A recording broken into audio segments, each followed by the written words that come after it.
Hey, this is Bishop George Johnson with your Midday Motivation. All I do is win, win, win, no matter what. Got money on my mind, I can never get enough. We're still in Mark chapter 2. I hope you had an opportunity to read it this weekend. It has so inspired me, and I just want to share it with you. A story of a paralyzed man who had one goal, one vision, one dream, one thing he wanted to accomplish in his life, and that was to walk. He assembled a team of 4 and himself made 5, and they began to journey to where Jesus was. When they got there, they couldn't get near Jesus. It seems like their hopes, their dreams had all been dashed and destroyed because there was a crowd on the inside of the house. There was a crowd on the outside of the house, and the paralyzed man couldn't get near Jesus. So they came up with a new plan to go through the roof. And when they did that, here is the key I want to share with you this morning. This is what separates the haves from the have-nots. This is what separates those that get manifestation and those that do not receive manifestation. When they were lowered in front of Jesus, when they lowered the man in front of Jesus, listen what the next verse says. It says, when Jesus saw their faith.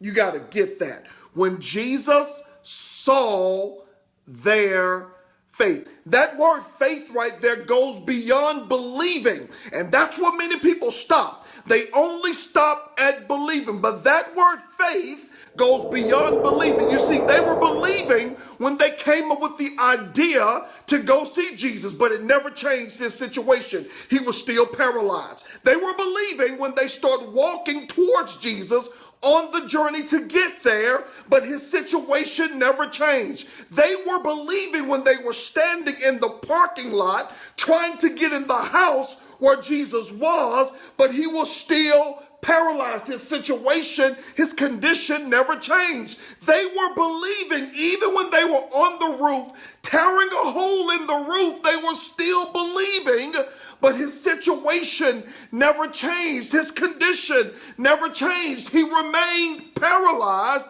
even though he was believing.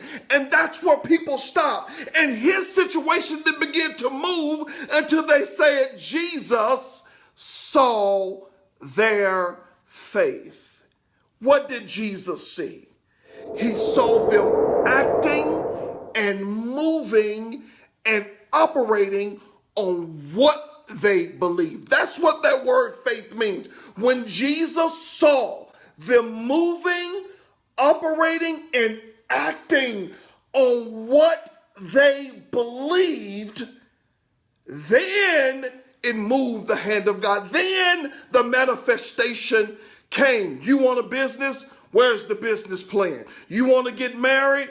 Where are you? Are you out there seeking and searching? Are you trying to find that wife? Are you putting yourself in a situation to be found by a husband? You want to go back to school? Why don't you start filling out some applications? You want a job? Why don't you start knocking on some doors and start getting out? Your situation is never going to change, and you start moving, operating, and acting. Stop talking about it. This is the day to start being about it. One of my favorite speakers says this: the richest place in the world is not the Middle East, where they're filled with oil mines. It's not the diamonds that are in the ground in West Africa. He said the richest place in the world is the cemetery, because he closes with this: there you'll find dreams never lived. There you'll find songs never written. There you'll find plays never written. Why? Because they died only believing. Keep going. You're closer. All I do is win, win, win, no matter what. Got money on my